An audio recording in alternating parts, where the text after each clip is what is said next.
ये उन्होंने बड़ा इंटरेस्टिंग सा किस्सा मुझे सुनाया था, और ये बात है 1990s की। आपको याद होगा उन ज़माने में बड़ी एक अफवाहें चली थी। रिलीजियस लोग बहुत ज़्यादा अफवाहें उस वक्त वो कर रहे थे कि भाई एक किसी दरगाह पे जाके आप चादर चढ़ाओगे या वहाँ जाके आप मन्नत मांगोगे तो आपकी जो है घर में लक्ष्मी भी आएगी, पैसे भी आएंगे, और किसी के बच्चा नहीं हो रहा तो बच्चे हो जाएंगे। और याद होगा कि एक जो है ना कुछ एक मूर्ति थी जिनको हम दूध पिला रहे थे तो वो पी रही थी। कुछ एक इस तरह से चीज़ें थी उन ज़माने में कि भाई वो हो रहा है। और ऐसा होता है कि जब आप ऐसी चीज़ें वायरल होती हैं सोटू से, और उन ज़माने में वायरल होना मतलब खबरों के थ्रू, अखबार के थ्रू, सोशल मीडिया तो था नहीं। तो जब ऐसी चीज़ें ज़्यादा आती हैं तो जो ब्लाइंड बिलीवर्स हैं वो मानते हैं कि यार हो ना हो, अगर नहीं भी सही नहीं भी है तब भी मुझे करना चाहिए, क्योंकि मेरा उन पे यकीन है। मैं अगर उस दरगाह पे जाता हूँ रोज़, और मैं जाकर अगर वहाँ पे चादर चढ़ाता हूँ और मन्नत मांगता हूँ, तो अगर दूसरी किसी दरगाह पे जाकर मुझे ऐसी कुछ मन्नत मिल सकती है जो मेरी सारी पूरी हो जाए तो मैं क्यों नहीं करूँगा। ट्राई करने में क्या ट्राई करने में क्या है। तो इस चक्कर में क्या है, भीड़ बहुत हो जाती है। उसी ज़माने में एक अफवाह उड़ी थी, और अफवाह मैं इसलिए कह रहा हूँ क्योंकि मतलब कोई और इसका विटनेस नहीं है, यही एक मेरे सामने किस्सा आया कि उड़ीसा में उड़ीसा के आउटस्कर्ट्स में कोई एक काली पहाड़ी करके कोई जगह है, उसमें एक मेन मंदिर है जहाँ पे बहुत लोग आते हैं पूजा करने, लेकिन उसी के पीछे एक कोई छोटा मंदिर है जिसमें बहुत कम लोग जाते हैं। और इसलिए कम जाते हैं क्योंकि उस मंदिर के बारे में पॉजिटिव और नेगेटिव दोनों बातें वहाँ पर उड़ी हुई थी। पॉजिटिव नेगेटिव मतलब कि उस मंदिर में जाके आप किसी भी तरीके की मन्नत मांगोगे, चाहे वो पॉजिटिव हो, यानी कि मुझे प्रॉस्पेरिटी मिले, मुझे मेरी लाइफ तरक्की हो, या फिर नेगेटिव हो कि वो फलाना फलाना बर्बाद हो जाए या उसके घर में कोई डेथ हो जाए, तो वो भी पूरी हो जाएगी। अच्छा। कहा जाता था ऐसा। तो ये जो इसके जिनका किस्सा है, उनके जो मामा जी थे, इन्होंने अपनी लाइफ में कुछ किया नहीं था। फैमिली ने भी इनसे नाते तोड़ लिए थे, जॉब वॉब इनकी बिल्कुल चली गई थी, कुछ काम वाम ये करते नहीं थे, अपने घर में पड़े रहते थे। और इनके जो डेड फादर थे उनकी जो पेंशन वेंशन आती थी उससे उनका अपना चल रहा था, ना शादी हुई ना कोई घर में, अकेले ही रहते थे। और इनको अपेरेंटली उस मंदिर के बारे में पता लगा। उन्होंने सोचा कि यार मेरी लाइफ बदलने का इससे बड़ा मौका नहीं मिलेगा। तो इन्होंने अपने घर वालों को बताया कि जी मैं जो हूँ अब अपनी लाइफ चेंज करके आऊँगा। मैंने कहा कैसे? ऐसे ऐसे मंदिर है। उन्होंने समझाया कि ये सब बेकार की बातें हैं, आप बस भगवान जी से अपने किसी रेगुलर मंदिर में जाके मांगो, भगवान जी क्यों नहीं देंगे। कहने लगे नहीं नहीं नहीं, मैं सब करके देख लिया, उस मंदिर में जाके मांगते तो होता है। अब उस मंदिर के बारे में ये भी मशहूर था कि कोई भी, जैसे देखिए जब आप मंदिर में पुजारी बनते हैं तो आपको भी एक कोर्स वोर्स करना होता है, आप एक एक पाथ होता है पुजारी बनने का, लेवल्स होते हैं। उस मंदिर को कहा जाता था कि ये मंदिर अपना पुजारी खुद चुनता है। अब वो कैसे, किसी को नहीं पता, कि जो कोई भी जाके पुजारी नहीं बन सकता। और आप रेगुलरली उस मंदिर में, जैसे जिनको पता नहीं वो वैसे ही चले गए मंदिर में, तो आपको पुजारी जी वहाँ नहीं मिलेंगे। अच्छा। अगर आप इस नियत से आए हैं कि मुझे पूजा करनी है और कोई ऐसी मन्नत वाली पूजा करनी है, तो ही आपको पुजारी जी दिखेंगे वहाँ पर, अच्छा। वरना आपको पुजारी जी दिखेंगे नहीं। तो खैर ये वहाँ पहुँचे, और पहुँचते पहुँचते इनको हो गई रात, 8-9 बजे। जैसे ही मंदिर में एंटर हुए, पुजारी जी कहीं से आ गए एकदम से, और हाथ में उन्होंने पूजा की थाली वाली ले रखी थी, और पूजा उनको पूरा पता था कि क्या मन्नत मांगने आए, which was a very strange thing. तो ये जो है चले गए और पूजा की थाली ली उन्होंने, और उन्होंने, पुजारी जी ने एक विधि बताई, इसी विधि से करना। उन्होंने ये भी बताया कि जब तुम पूजा कर रहे होगे, उन्होंने एक मंत्र लिख के दिया कि इसी को रिपीट करते रहो बस, ठीक है। जब आप पूजा कर रहे होंगे, और पूरे 8 घंटे पूजा होती थी, रात को 12 बजे शुरू होती थी, सुबह 8 बजे तक चलती थी। मतलब इस तरह से कुछ एक था कि सुबह तक चलेगी वो पूजा, 8 घंटे थी या 6 घंटे जो भी था वो पूरा सुबह तक, और मिडनाइट से शुरू होती थी अपेरेंटली। तो ये पढ़ना है मंत्र आपको, और जब आप ये मंत्र पढ़ रहे होंगे, हो सकता है कि आपको आवाज़ें आएँ, कुछ लोगों की, जो आपके आसपास के लोग हैं, लव्ड वंस हैं, उनकी आवाज़ें आएँ, सुनना नहीं, रिस्पॉन्ड भी मत करना, करते रहना। बस करते रहना। इन्होंने वही किया, करते रहे करते रहे करते रहे। अपेरेंटली अकॉर्डिंग टू मामा जी, उनकी जो उनके जो बाबा थे जिनकी डेथ हो गई थी, वो आए पीछे से, उन्होंने आवाज़ दी, ये मुड़े नहीं। कुछ और लोगों की आवाज़ें आई, ये नहीं मुड़े, करते गए। फाइनली वो टाइम आया जब सूरज वो हुआ और पुजारी जी आए कि पूजा संपन्न हो गई है, अब तुम जाओ, निश्चिंत हो जाओ, तुम्हारी सारी मन्नतें पूरी होंगी। ओके, वो थाली उनको थमाई, आखिरी बार नमन करके उल्टे पैर चले, और पुजारी ने बोला कि पीठ मत करना जब तक मंदिर की हद से बिल्कुल बाहर ना चले जाओ, मेन रोड पे। तो ये उल्टे चल के अपना बाहर आ गए और फिर ये अपने घर आ गए। अब 1 हफ्ता 10 दिन गुजर गए, कुछ हुआ तो है नहीं, वैसे ही चल रही ज़िंदगी। ये क्या मतलब, कुछ हुआ ही नहीं। फिर एक दिन अकॉर्डिंग टू द मामा जी, जो उन्होंने बताया अपनी फैमिली को, कि वो घर आए 15-20 दिन, वापस आने के 15-20 दिन बाद, कि मेरी लाइफ चेंज हो गई। कैसे? कि जी मुझे जो है, जो मैं सपना देख रहा हूँ वो सच हो रहा है। क्या मतलब? कह रहा मैंने देखा मेरे सपने में कि मेरे पास बहुत सारे पैसे आ गए, तो मैं सुबह उठा तो मेरे पास पैसे थे। ऐसा कैसे हो सकता है? ये थोड़ा अजीब सा लग रहा है। कह लेंगे नहीं, मेरे पास पैसे दिखाऊं, तो वो पैसे की गड्डी लेके आया था, देखो मेरे पास। अच्छा, वो उन्होंने दिखा भी दिए? हाँ, पैसे दिखाए। अच्छा, कि देखो पैसे हैं मेरे पास, और पैसे वाकई थे, लेकिन वो कहाँ से आए वो मैं आपको बाद में बताऊँगा। लेकिन उनके अकॉर्डिंग वो सपना देख रहे हैं, वो सच हो रहा है। वो सच हो रहा है। और उनको लगा कि भाई मंदिर ने मेरी मन्नत कर ली है पूरी, अब मुझे काम वाम करने की ज़रूरत है नहीं, पैसा मेरे पास आ रहा है। अब वो इंटरनली उनके अंदर एक बाइपोलर एक्टिविटी होने लगी, जिसमें 2 पर्सनालिटी डेवलप होने लगी। सपने में उनके अकॉर्डिंग ये देखते थे कि कभी वो किसी से बैग छीन रहे हैं पैसों का, कभी किसी बैंक में जाके लूट रहे हैं, कभी किसी दुकान को लूट रहे हैं। सपने में उनके अकॉर्डिंग ये है। अच्छा। लेकिन उनका कहना है कि देखो रियल लाइफ में तो मैं कर नहीं रहा, तो ये सब ठीक है, लेकिन इंटरनली उस बंदे को, क्योंकि कहीं ना कहीं आपका जो एक्चुअल सेल्फ होता है वो भी तो आता है ना, उस बंदे को ये हो रहा है कि नहीं यार गिल्ट है, ये सपने में ही हो, चोरी तो हो रही है ना, ये चोरी का पैसा लग रहा है। दूसरा तरफ पर्सनैलिटी कह रही है कि पागल है क्या, यही तो चाहिए था ज़िंदगी में। अब जब उनकी थेरेपी शुरू हुई या साइकेट्रिस्ट को दिखाया गया, उनकी फैमिली ने उनको डॉक्टर्स को रेकमेंड किया, डॉक्टर्स ने देखा, तो डॉक्टर्स ने ये बोला कि भाई he is right now suffering from bipolar, और सो मच सो कि उसको ये यकीन है कि ये 2 लोग हैं अंदर, एक बात कर रहा है, एक बात कर रहा है। इतना वो हो गया कि वो बंदा जो है एक दिन अपने घर की छत पे पहुंच गया कूदने के लिए, कि जी जो सही वाली पर्सनैलिटी वो कह रही है कि तब तक तू मरेगा नहीं, ये सब चीज़ें ख़त्म नहीं होंगी। और एक तरफ वो, और उनके अकॉर्डिंग, जो मेरे जानने वाले हैं उनके अकॉर्डिंग, उनके सामने कई बार एपिसोड ऐसे हुए हैं कि बोलते बोलते उनके एक्सप्रेशंस और आवाज़ और तरीका एकदम से चेंज हो जाता था। कई लोगों ने तो बोला कि भाई ये असर है, लेकिन डॉक्टर्स के अकॉर्डिंग ये extreme case of bipolar plus schizophrenia का केस है, जिसमें इनको एपिसोड्स हो रहे हैं, और ये अपने आप को 2 इंसान समझ रहे हैं, जिसमें मल्टीपल पर्सनालिटी डिसऑर्डर। बट वो पैसा आ कहाँ से रहा था एक्चुअली? तो वो अपने ही रिश्तेदारों के घर में चोरी कर रहे थे, और अपनी बहन के यहाँ से चुराया, अपने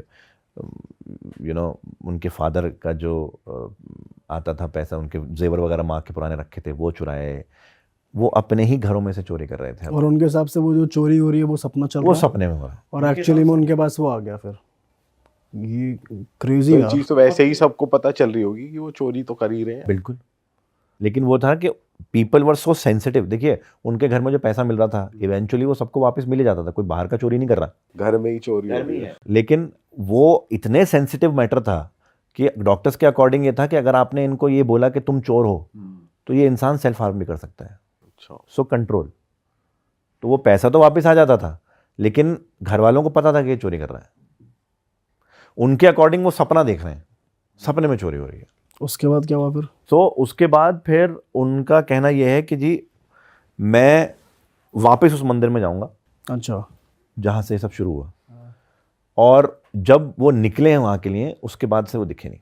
ओ, और वही अब तक मिले नहीं। लेकिन वहाँ के जब तफ्तीश हुई और इन्वेस्टिगेशन करी गई और घर वाले भी वहाँ तक पहुँचे कि भाई उस मंदिर को देखें तो सही कौन सा मंदिर है क्या है, तो कई लोगों का कहना है कि जी उनको जो है, जब फोटो दिखाया कि उनको जो है इस मंदिर का पुजारी बने हुए दिखा हमने। ओह, मंदिर अपना पुजारी खुद चुनता है। अरे बाप रे।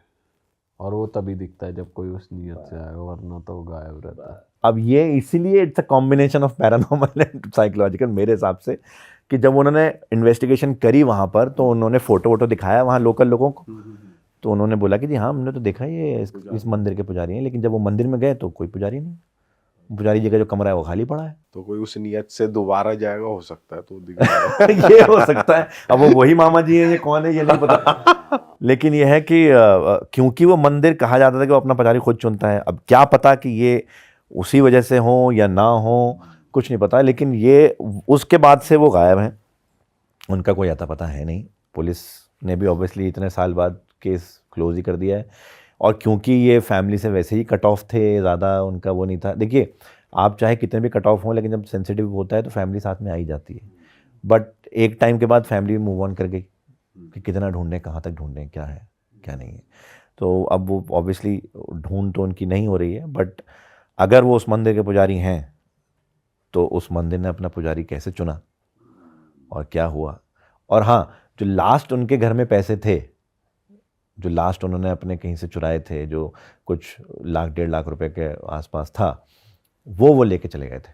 अब वो लेके कंट्री से बाहर चले गए या कहीं और जाके सेटल हो गए, या उस मंदिर में जाके वो हो गए, nobody knows, and I don't think ये कभी पता भी लगेगा। बाइपोलर भी एक एक्सट्रीम वर्जन ही है। देखिए बाइपोलर की भी स्टेजेस होती हैं, बाइपोलर की भी स्टेजेस होती हैं। मल्टीपल पर्सनालिटी डिसऑर्डर जो है वो एक्सट्रीम स्टेज है, क्योंकि आप इंटरनली ये यकीन कर जाते हो कि मेरे अंदर मतलब you are not one person, you are multiple people.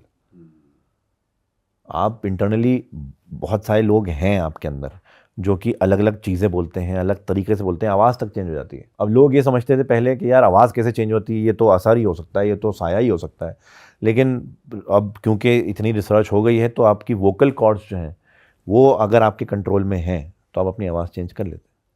वो मुझे इसलिए पता है क्योंकि मैं एक टाइम पे मिमिक्री आर्टिस्ट रहा था, अलग अलग आवाज़ें निकालना, एक्टर्स की वो सब करना। तो अगर आपकी वोकल कॉर्ड्स आपके कंट्रोल में है, जो कि आपका माइंड ही कंट्रोल कर रहा है इवेंचुअली, तो अगर आपका माइंड इतना उसमें पहुंच चुका है, ट्रॉमेटाइज हो चुका है या मेंटल उसमें डिसऑर्डर में है कि वो आपकी वोकल कॉर्ड्स को भी कंट्रोल करके दूसरी आवाज़ निकाल ले, तो पॉसिबल है, वेरी मच पॉसिबल। तो ये एक बड़ा हिला देने वाला वो था। उनकी तरफ से और भी एक आध छोटे आए थे।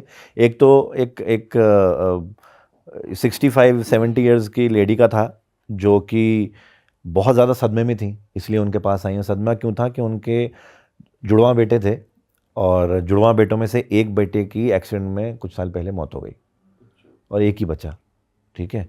और वो ऑब्वियसली उसमें ट्रॉमा में थे कि उनका जुड़वां बच्चे जिनको उन्होंने सेम कपड़े दिलवाए, सेम खाना खिलाया, सेम तरीके से पाला पोसा, और 2 बच्चों के बाद कोई और हुआ भी नहीं, उनको बड़े प्यार से उनको पाला। उनमें से एक बच्चे की जब आई थिंक वो कुछ 19-20 साल का था, एक बच्चे की एक्सीडेंट में मौत हो गई। तो उसके कुछ टाइम बाद उनको थेरेपी में लाया गया, साइकियाट्रिस्ट के पास लाया गया, डॉक्टर के पास। तो इन्होंने बात करी, कई सेशन किए। फिर एक सेशन में उनका दूसरा बेटा जुड़वा जो दूसरा था और उनके हस्बैंड दोनों आए थे। तो जब वो बाहर निकले तो she was getting well because of medication. तो जब वो बाहर निकले तो डॉक्टर और उनका बेटा और डॉक्टर के पास आए कि सर इज शी रिस्पॉन्डिंग, ठीक चल रहा है? कहेंगे हाँ देखिए बेटे की मौत का गम है तो थोड़ा टाइम तो लगेगा। कहेंगे सर हम आपसे एक बात शेयर करना चाहते हैं, इनका कोई दूसरा बेटा था ही नहीं शुरुआत से। इनके माइंड में at the time of pregnancy ये बैठ गया था कि मेरे अंदर ट्विंस हैं। इन्होंने 19 साल तक ट्विंस पाले हैं। क्रेजी भाई, 19 साल तक ट्विंस पाले हैं। कपड़े सेम लाना, 2-2 प्लेट खाने की रखना। अब आप हेलुसिनेशन का इमेजिन करिए आप लेवल। जी भी उसी तरीके से रहे कि 2 को पाल रहे हो और अपने आप ही एक एक्सीडेंट भी क्रिएट कर अपने आप। फिर उन्होंने कुछ साल ऐसे ही वो हुआ, एक्सीडेंट भी कोई नहीं हुआ, बस ये हुआ कि क्योंकि उनको ऑब्वियसली उनके आसपास के लोग कहते थे कि कोई नहीं है, नहीं मेरा बेटा है, मेरा बच्चा है, मेरे जुड़वां बच्चे हैं। इवेंचुअली उनके माइंड ने शायद गिव अप किया और बोला कि वो एक्सीडेंट में मारा गया। तो ऐसे अक्सर हालुसिनेट बंदा करता क्यों है, कैसे करता है? हमेशा सिर्फ स्ट्रेस ही एक वो रीज़न रहता है कि स्ट्रेस है और मेंटली वो? नहीं देखिए इसके मल्टीपल रीजंस हो सकते हैं। अब आप देखिए हम लोगों को जो स्ट्रेस होता है हम अलग तरीके से रिस्पॉन्ड करते हैं, राइट। आपको स्ट्रेस होता है काम का, शूट्स का, स्क्रिप्ट्स का, अलग अलग स्ट्रेस होते हैं कि आगे क्या करना है, कैसे करना है, क्या नया। किसी को पैसों का स्ट्रेस होता है, किसी को डेली वेजेस का स्ट्रेस होता है, बट हर माइंड स्ट्रेस को अलग तरीके से ट्रीट करता है, राइट। अब आपका माइंड कितना स्ट्रांग ऑलरेडी है कि उस स्ट्रेस को झेल पा रहा है, कितना वनरेबल है, और आपका माइंड उस पर कैसे रिस्पॉन्ड करना है, ये तो साइंटिस्ट डॉक्टर्स ही नहीं पता कर पाए आज तक कि माइंड फंक्शन कैसे करता है। बहुत सिंपल सी बात यह है कि कॉन्शियसनेस जो हमारी है, जो हमें ये यकीन दिलाती है कि मैं अहमद फराज हूँ, यहाँ पर पॉडकास्ट कर रहा हूँ आप लोगों के साथ, ये कॉन्शियसनेस है ना। ये कॉन्शियसनेस दिमाग के कौन से हिस्से में साइंटिस्ट यही नहीं पता कर पाए आज तक, राइट। तो ये तो बताना ही बहुत मुश्किल है कि दिमाग किस चीज़ पे कैसे रिएक्ट कर रहा है। अब वो हेलुसिनेट, मतलब हो सकता है कि उनको शुरू से ट्विंस चाहिए हो सकता है उनका शुरू से ही बिलीव हो कि नहीं मुझे ट्विंस चाहिए अपने, उन्होंने किसी को देखा हो और उनको ये यकीन नहीं मुझे ट्विंस ही चाहिए, और उनको यकीन हो गया हो कि मुझे ट्विंस हैं। हो सकता है कि शुरू में डॉक्टर ने बोला हो कि आपके ट्विंस हो सकते हैं, जिसमें से एक हो सकता है, बिकॉज होता क्या है बायोलॉजिकली कभी ट्विंस सर्वाइव नहीं कर पाते, एक ही सर्वाइव करता है, दूसरा नहीं कर पाते हैं बिकॉज ऑफ जो भी होता है मेडिकल रीजंस। कई बार प्रेगनेंसी में हो जाता है ऐसा, हो सकता है वो हुआ हो, यू नेवर नो। बट 19 साल तक उस औरत ने 2 बच्चे पाले। बाप रे, 19 ईयर्स बहुत लंबा टाइम होता है सच में।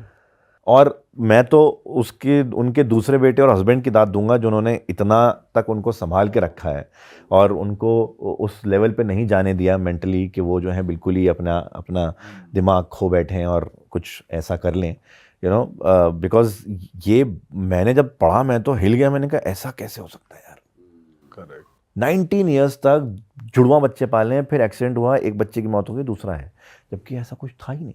और वो उसी बच्चे का रेप्लिका इमेजिन कर रही हैं, ये मेरा बच्चा है, ये एक और बच्चा है, ये रेप्लिका इमेजिन कर रही हैं, हेलुसिनेट सेम बच्चा हो रहा है, आइडेंटिकल ट्विंस। क्रेजी। ऐसा भी हो सकता है उनकी फैमिली ने ही स्टोरी को कप कर रखी हो कि इनको बाहर लाने के लिए ऐसा कुछ करना पड़ेगा, एक को मारना पड़ेगा। हाँ मे बी हो सकता है कि उन्होंने इवेंचुअली डिसाइड किया हो कि उसका एक्सीडेंट हो गया और उसकी डेथ हो गई और पूरा उन्होंने क्रिमेशन वगैरह फिर ऑर्गेनाइज करा हो ताकि वो इस चीज़ से बाहर आ जाए। और मैं इसीलिए कह रहा हूँ कि उनके दूसरे बेटे और हस्बैंड की दाद देना चाहूँगा कि उन्होंने सटल तरीके से उनको बाहर भी निकाला, वरना पूरी ज़िंदगी लोग ऐसे मेंटल ट्रॉमा में रह जाते हैं और फिर अपने साथ कुछ ऐसा कर लेते हैं कि उनकी लाइफ एंड हो जाती है। सो वही बात है कि माइंड का जो हॉरर है ना वो हम लोग इमेजिन भी नहीं कर सकते। एंटिटीज से आप 2 मिनट को आपके पास इलाज है, रिलीजियस इलाज है, को मंत्र वगैरह बोल के शांत तो कर सकते हो। रिलीजियस इलाज है, आपके पास EMF मीटर्स होते हैं, वो सब चीज़ें होती हैं। इस हॉरर से कैसे आप बचोगे? करेक्ट। सो इसीलिए अब क्योंकि मैं तो आए दिन हॉरर स्टोरीज पढ़ता हूँ, लिखता हूँ, सुनता हूँ, तो मैं तो कुछ टाइम के लिए डिटॉक्स भी करता हूँ अपने आप को कि ऐसा ना हो कि मेरे दिमाग पे ऐसा करनी शुरू करते हैं चीज़ें। कैसे करते हो आप डिटॉक्स अपने मैं आप को? सब कुछ बंद कर देता हूँ भाई, ना हॉरर पढ़ता हूँ, ना हॉरर सुनता हूँ, ना हॉरर देखता हूँ। 1-1.5 हफ्ते तक मोबाइल पे बिल्कुल सोशल मीडिया डिटॉक्स करता हूँ। अच्छा, पहाड़ों पे जाके बस शांति में रहता हूँ कुछ टाइम के लिए ताकि इन सब सर चीज़ों इतना में- पढ़ोगे इतना होगा तो फिर साइकोलॉजिकली हिट तो वही- करता ही है वही। एक टाइम के या बाद। अपने अंदर से ही 2 आदमी बोल। अपने अंदर से 2 आदमी बोलना शुरू कर दे भाई। हम इसलिए ऑडियंस को बोलते भी हैं, हमारे हॉरर पॉडकास्ट जब सुनते हैं कि इतना इसको साइकोलॉजिकली अपने माइंड में मत लेना, तुम लोग भी ओवरथिंक कर करके तुम पे हावी ना हो जाए चीजें। एग्जैक्टली। और जो आप लोग भी इतना हॉरर के बारे में बातें करते हो अपने गेस्ट से, और आप लोग हॉरर की इतनी सारी चीज़ें आप लोगों ने करी हैं अपने पॉडकास्ट पे, तो आप भी कई बार रात में बैठ के सोचते हो यार सोने से पहले कि अच्छा वो आते हैं दिमाग में। मैं आए दिन हॉरर स्टोरीज लिख रहा हूँ, मैं और मेरी वाइफ दोनों हम लोग हॉरर राइटर्स हैं, हम लोग दोनों मिलके लिखते हैं कहानियाँ। कुछ फिक्शनल भी होती हैं जो हम लिखते हैं, जो हम लोग आगे बॉम्बे में कुछ लोगों को पिच कर रहे हैं और सब चीज़ें चल रही हैं। तो स्टोरीज़ लिखते हैं, स्टोरीज़ पढ़ते हैं, सुन रहे हैं, बोल रहे हैं, बातें कर रहे हैं। हम दोनों बातें भी करते हैं तो हॉरर की बातें हो रही हैं, तो उससे डिटॉक्स बहुत ज़रूरी हो जाता है। सही बात है। वरना ये साइकोलॉजिकली हम पे किस तरह का टोल ले वो नहीं पता। चलता हुआ रहता है, फिर सपने भी वैसे आ जाते हैं, फिर तो और वो फिर आपको लगने लगता है कि भाई साहब मैं कमरे में अकेला नहीं हूँ। तो इसलिए थोड़ा डिटॉक्स करना ज़रूरी है। और मुझे ना साइकोलॉजिकल और माइंड हॉरर से ज़्यादा डर लगता है ऑनेस्टली, एंटिटीज को संभाल लिया जाएगा। हाँ सही बात है, कोई बाहरी चीज है तो समझ जाएगी, बाहरी चीजें समझ अपना- जाए, अपना अंदर का ये नहीं समझ सकता भाई। तो ये है यार, मतलब इस तरह की चीजें आए दिन सुनते हैं तो थोड़ा सा खुद भी डर लगता रहता है कि थोड़ा सा। अरे वाह, आपने ये वीडियो यहाँ तक देख ली भाई, तुमने हमारी मेहनत सफल कर दिया, तुम ही लोग हो असली रियल हिट।